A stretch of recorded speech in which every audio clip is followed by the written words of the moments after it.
Du coup, ça a commencé en fait quand je travaillais au Naturoptère. On sortait d'une exposition sur les monstres qui s'appelait Bizarrium et en fait, on a eu la possibilité d'écrire un livre en fait sur les monstres légendaires. 6 ou 7 mois d'écriture assez intensive.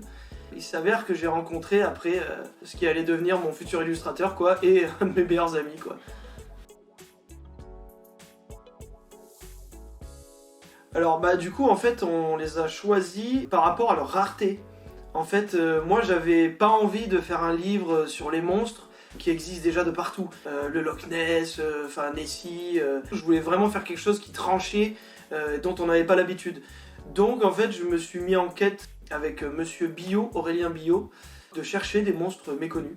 Donc ça a donné le Yaramayahu en Australie, le Naga en Inde, que moi je connaissais pas trop, le Nianshu en Chine. Donc voilà, plein de monstres qu'on connaît pas forcément. Et j'ai inventé absolument toutes les histoires. Je suis juste parti des toutes petites caractéristiques qui existaient, donc vraiment très peu, et j'ai absolument tout inventé de A à Z. Et c'était surtout répondre à la question qu'est-ce qu'un monstre, parce que c'est un terme qui a vraiment évolué au fur et à mesure des siècles, qui a changé sa définition. Monstrum, il y a vraiment très très très longtemps, c'était plus celui qu'on montre. Et là, avec les siècles, on parle de monstre sacré au cinéma, donc c'est quelque chose de très positif. On peut parler d'un athlète, c'est un monstre parce qu'il est vraiment très très fort, il fait des performances extraordinaires. Et le monstre, ça peut aussi être, dans l'esprit des gens, celui qui est moche tout simplement parce qu'il a des caractéristiques en fait qui nous renvoient à quelque chose qui nous fait peur. Ce qui nous effraie, c'est ce qu'on connaît pas.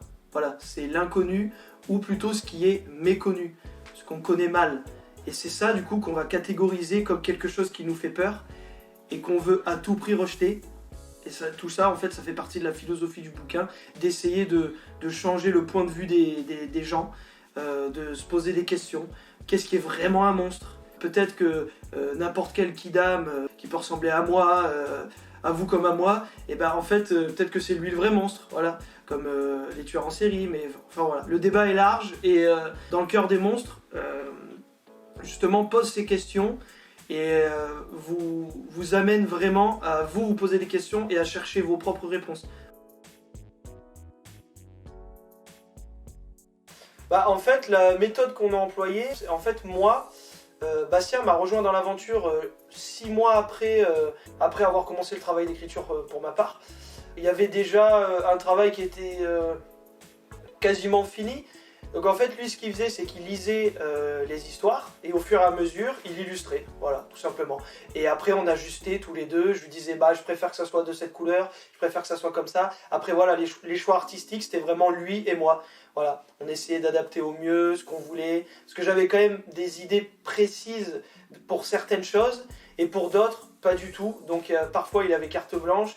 Parfois, je voulais vraiment que ça ressemble à ça. Et en fait, ça a vraiment été une osmose. Une alchimie créative. Ça a été pour le coup, on a fait ça assez rapidement parce que il a rejoint l'aventure c'était en mai, et en mai 2021 et en janvier 2022, on sortait le bouquin quoi. Donc voilà.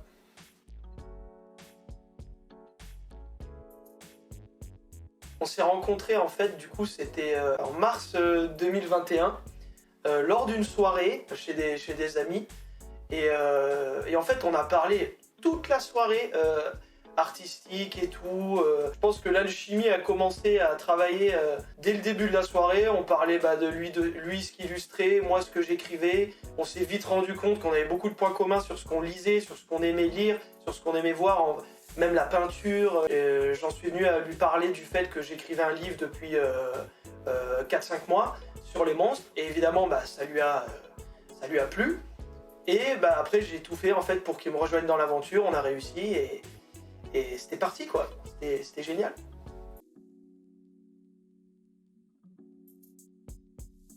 Mon préféré, c'est Trastorno, voilà, c'est Trastorno, c'est le conte sur la Mano Negra, donc c'est tiré du folklore espagnol. Je vous invite à le lire et à vous laisser faire un peu par cette histoire, parce que je pense qu'il y a vraiment beaucoup d'interprétations possibles. J'ai écrit comme vraiment j'avais envie d'écrire, là c'était vraiment le conte pour moi, même si les autres c'était assez... j'étais libre pour les 10, mais vraiment là j'ai mis tout ce que j'aimais en fait. Mes inspirations on les voit, il y a du Tim Burton, il y a du Dr Seuss, il y a vraiment le côté gothique, le côté victorien, en fait tout ce qui me parle, il y a du Edgar Allan Poe, il y a du Maupassant, enfin voilà. C'est vraiment comme ça que j'aime écrire, c'est vraiment, voilà, même en termes d'illustration c'est ma préférée, et en termes d'écriture, voilà, je me suis amusé, je me suis fait kiffer quoi. Forcément en fait, voilà, on vit, on lit des choses, on assiste à des spectacles, on regarde des films, on va dans des musées. Je me suis toujours nourri intellectuellement, on va dire. J'ai toujours été attiré par la culture vidéoludique, donc les jeux vidéo, cinématographiques. Voilà, j'ai toujours adoré aller au cinéma.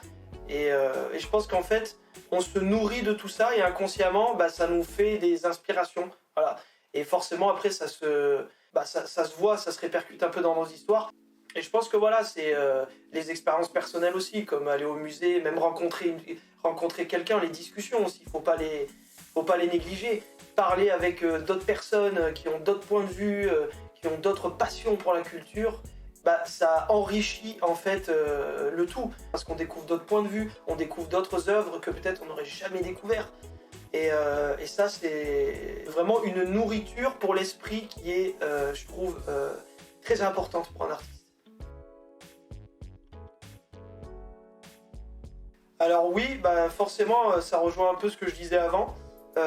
J'ai pas mal d'inspiration, des auteurs en fait que j'aime depuis que je suis tout petit. Neil Gaiman, qui a fait notamment Coraline, un de mes contes préférés. Le réalisateur Henry Selick, qui a réalisé L'étrange Noël de Monsieur Jack, produit par Tim Burton. Donc évidemment Tim Burton, que j'aime d'amour hein, pour tout ce qu'il a fait, que ça soit au niveau de ses histoires, de comment il conçoit ses films, l'architecture très particulière qu'il donne aux ambiances de ses films. Édouard aux mains d'argent aussi, Beetlejuice, Frankenweenie. Il y a aussi évidemment les classiques, hein, Guy de Maupassant, Baudelaire, Edgar Allan Poe pour le côté gothique. Et voilà, j'aime beaucoup de films. Honnêtement, j'aime les Rocky, le Pôle Express, j'aime un peu de tout en fait. J'aime Retour vers le futur évidemment, les Jurassic Park. J'aime plein de choses en fait. Et tout ça, ça crée une sorte de bouillon de culture. Je pense que je suis vraiment très curieux et j'aime l'art sous toutes ses formes, que ce soit au niveau de la musique, que ce soit même, moi je le vois dans le sport aussi, l'art. Voilà, je suis éducateur, je coach des petits, je joue aussi, j'ai beaucoup de maillots, enfin voilà, j'aime les peintures, j'aime tout ce qui est architecture, voilà, j'adore les tatouages, c'est de l'art sur la peau, la musique, enfin voilà, je pense que l'art on peut le voir partout, même dans la cuisine, j'adore la cuisine, et je suis vraiment quelqu'un de passionné qui trouve de l'artistique de partout. Voilà.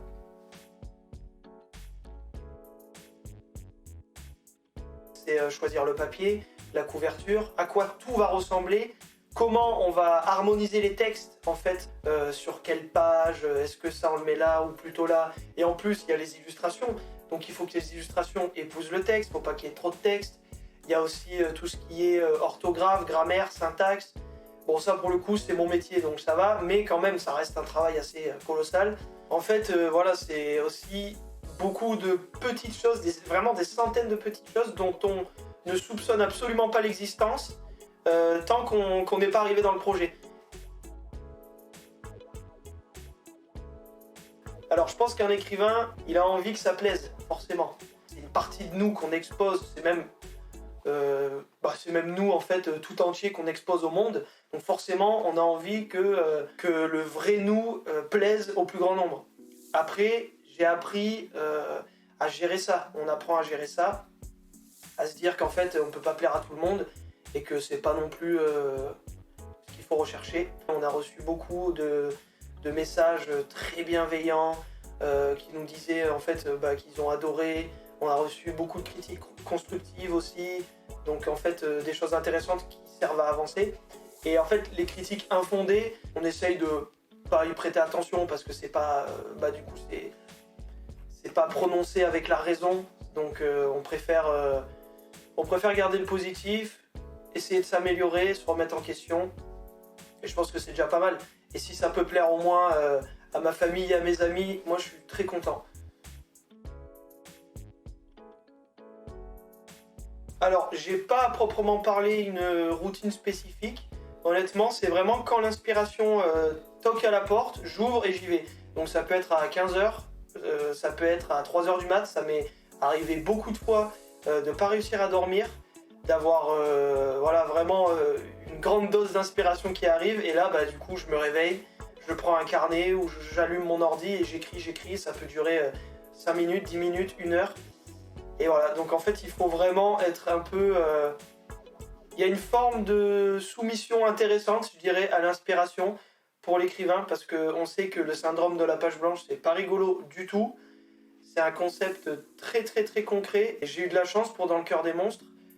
J'ai vraiment eu beaucoup d'inspiration. Je me suis jamais trop stoppé en fait. C'est venu tout seul et j'ai eu beaucoup de chance pour ça. Quand j'écris une histoire, j'ai des images mentales en fait qui apparaissent et voilà, ça dépend aussi des films que j'ai vus, des livres que j'adore. Je sais quel pli je veux que ça prenne au niveau de l'atmosphère, de l'architecture, selon l'histoire aussi. Pour le conte sur les pirates, forcément, voilà, moi j'adore tout ce qui est Reef Rebs, j'adore tout ce qui est à bord de l'étoile matutine, j'adore aussi, j'aime beaucoup Pirates des Caraïbes. En fait, voilà, je prends l'esthétique un peu de mes inspirations et aussi des choses que j'aime beaucoup. Et après, je consolide avec Bastien parce que Bastien a d'autres inspirations, Bastien a un autre vécu. Et en fait, on se sert de mon vécu et de son vécu, de nos inspirations artistiques à tous les deux, pour mélanger tout ça et en fait créer l'histoire, quoi. Ne pas paniquer s'il n'y a pas l'inspiration, essayer vraiment de s'écouter, à la limite même faire du sport, ça fait du bien, ou se vider la tête, n'importe quoi, lire, si vous sentez que ça vient pas, vous pouvez tout à fait aller faire promener le chien, machin, faut pas en faire une obsession, l'inspiration vient, et il faut se lancer en fait, faut pas hésiter. Moi il y avait strictement rien et finalement de rien, on a fait l'auto-édition avec Bastien et après on a trouvé une maison d'édition, donc en fait on sait jamais, faut essayer. Parce que finalement, si ça passe, tant mieux. Et si ça passe pas, c'est pas grave. Au moins, vous aurez essayé et vous aurez toujours en fait quelque chose pour plus tard. Donc voilà, faut pas avoir peur de se tromper. Faut y aller, quoi. Et je trouve que c'est beau, en fait, de prendre tout ce qu'on aime et de le mettre dans un objet. Alors, l'avenir. Déjà, on est très content avec Bastien parce qu'on a trouvé un éditeur l'année dernière et on a le bouquin qui est sorti en septembre dernier dans le cœur des monstres, donc la version éditée. C'est Humbird and Curlew, ils sont situés à Provins, vers Paris. Donc on est déjà super content de ça parce que se faire éditer c'est vraiment une concrétisation exceptionnelle pour un écrivain, un illustrateur. Donc on est déjà super content de ça. Et l'avenir, c'est le deuxième bouquin qu'on a déjà commencé à travailler. Moi j'ai déjà commencé à écrire. Je garde secret évidemment. J'ai déjà commencé à écrire et cette fois-ci je travaillerai non pas avec un illustrateur mais 2. Voilà.